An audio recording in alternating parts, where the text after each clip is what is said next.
और दादी की फुर्ती देखिए भाई, कमाल की है। इस उम्र में भी दादी काम करने में एक्सपर्ट है। आज फूफू जा रही है पूरे गांव में कलियों बांटने, क्योंकि कल चाची जी आई अपने मायके से और आज राई के पत्तों का साग बनेगा। माँ बनाएगी आज।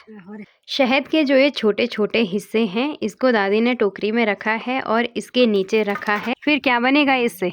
पाउडर। पाउडर ना? हाँ। हाँ, इससे लहसुन खराब होने से बचेगी और वहीं तो मिट्टी से नमी चले गई है और रूखापन आ गया है, जिसकी वजह से खुदाई करते टाइम धूल ही धूल हो रही है। हेलो एवरीवन, गुड मॉर्निंग, नमस्ते। मैं करीना स्वागत करती हूँ आप सभी का एक बार फिर एक नए व्लॉग के साथ अपने यूट्यूब चैनल करीना व्लॉग्स 11 में।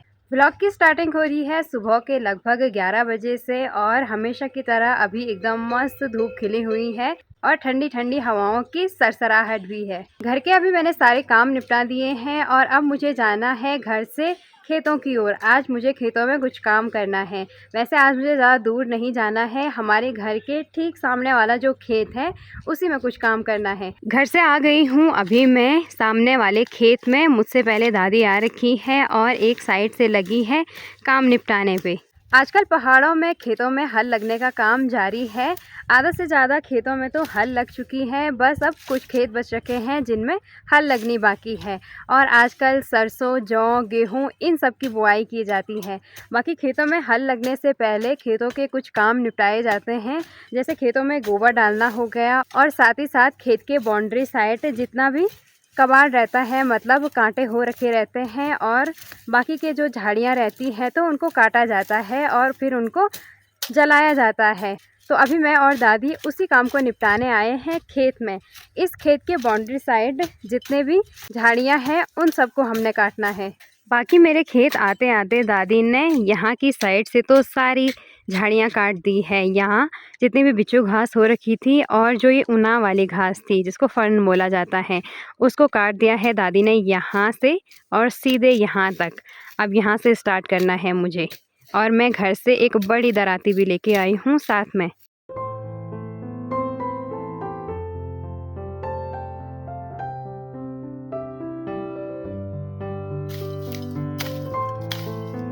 और दादी की फुर्ती देखिए भाई, कमाल की है। इस उम्र में भी दादी काम करने में एक्सपर्ट है ना दादी? हाँ। और अभी यहाँ पे मुलाकात हुई फूफू से। आज फूफू जा रही है पूरे गांव में कलियों बांटने, क्योंकि कल चाची जी आई अपने मायके से। हाँ, और ये देखो भाई थैली में अरसे हैं। हम तो ब्याह भी दी लिंचा।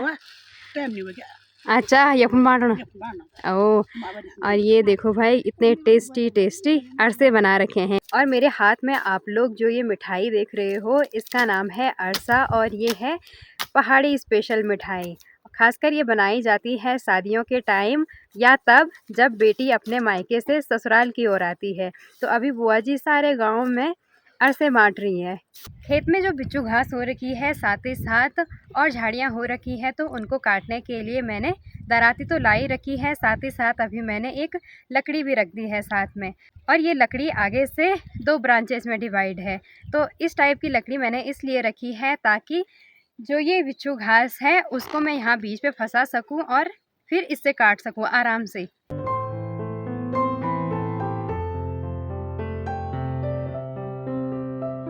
दोपहर के अभी लगभग 1 बज गए हैं और इस खेत की बाउंड्री साइड हमने सारी झाड़ियाँ काट दी हैं पूरे खेत में। अब खेत चमकने लग गया है और झाड़ियाँ काटते काटते दादी को खेत में बॉल भी मिल गई और साथ ही साथ अभी एकदम तेज़ धूप होने भी लग गई है। तो चलते हैं अभी खेत से घर की ओर। बाकी यहाँ खेत में हमने जितनी भी झाड़ियाँ काटी उन सब को इकट्ठा करा है यहाँ पे। कुछ दिनों में ये अच्छे से सूख जाएंगे तो इसको यहीं पे जलाएंगे। अभी दोपहर का लंच बनाने का टाइम हो गया है, तो नीचे वाले किचन गार्डन से माँ राई के पत्तों को लेके आ गई है और आज राई के पत्तों का साग बनेगा। माँ बनाएगी आज। हाँ।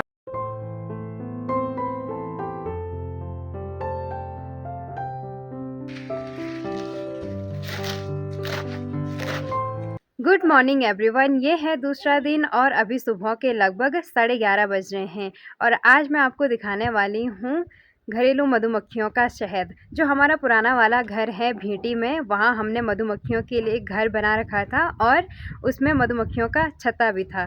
तो आजकल टाइम होता है शहद निकालने का, तो कल दादी और चाचा जी ने वहाँ से शहद निकाला और वहाँ से इतना सारा शहद निकाला और इसमें ये कुछ छत्ते भी हैं, मतलब छत्तों सहित शहद है। और ये देखो छत्तों के अंदर शहद कैसे भरा हुआ है।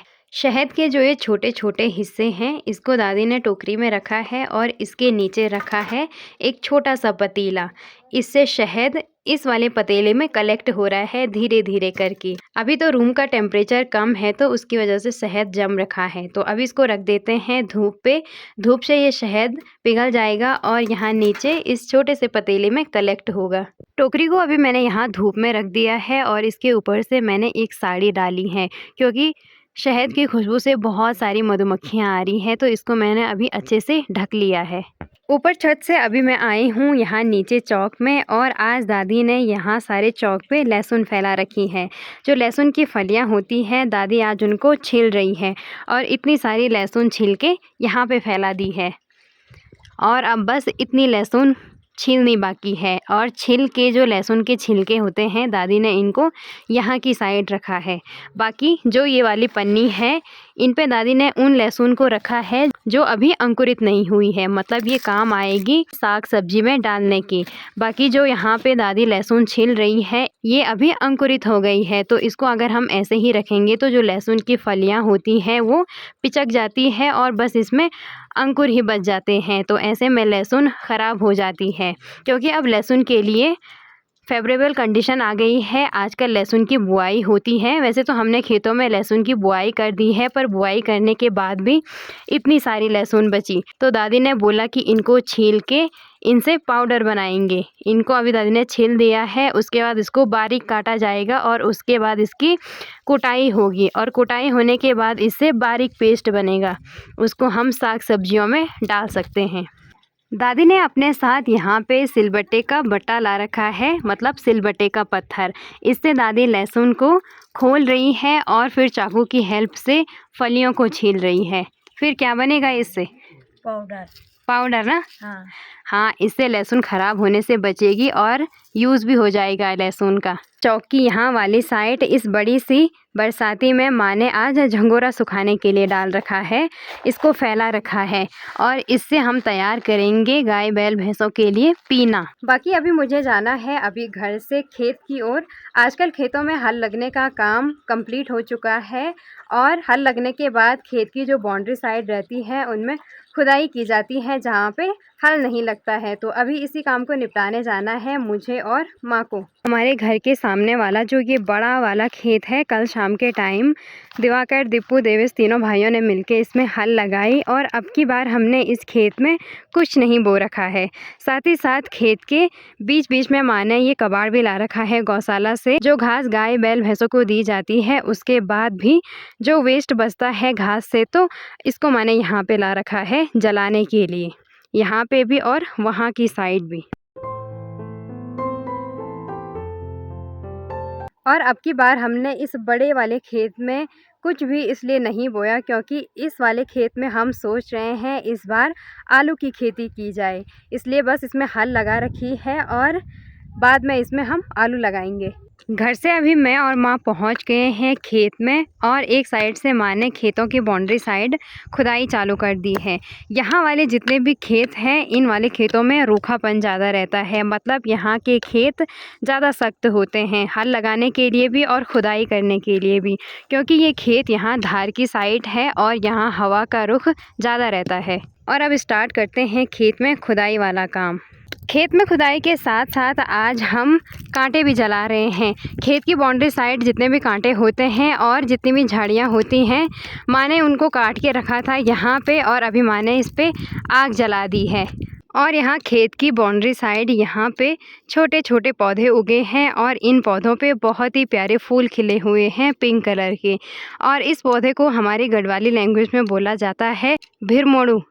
इस वाले खेत में खेत की ऊपर वाली बाउंड्री की साइड माँ कुदाल से खुदाई कर रही है, और यहाँ नीचे वाली साइड मैं फावड़े से खुदाई कर रही हूँ। और आजकल बारिश नहीं हुई बहुत दिनों से, तो इसकी वजह से मिट्टी से नमी चली गई है और रूखापन आ गया है। खुदाई करते टाइम धूल ही धूल हो रही है।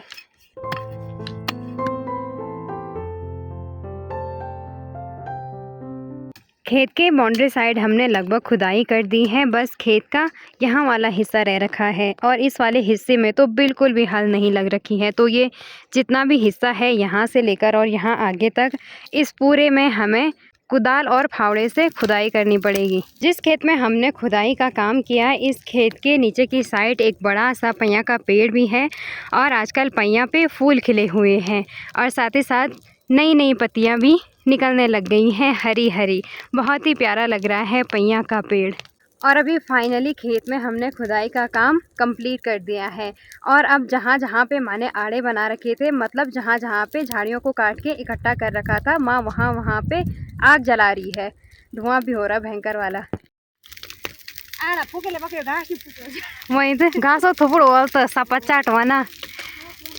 यहाँ पे जो झाड़ियाँ रखी थी, इन पे तो सबसे ज़्यादा आग लग गई है और माँ को डर लग रही है कि अगर किसी का सूखी घास का टान होगा तो कहीं वो न जल जाए।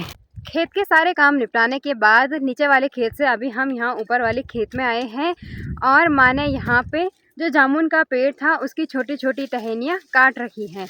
अब हमको उनको लेके जाना है घर की ओर बाढ़ करने के लिए। खेत से अभी मैं पहुँच गई हूँ घर और यहाँ आते आते दादी ने भी अपना काम निपटा दिया है। वे सारो काम अब थोड़ा बची आफत दे गया सवेर में छिली छिली था और दादी ने सारी लहसुन छिल दी है, इतनी सारी लहसुन। अब बस 2-4 फलियाँ रह रखी है।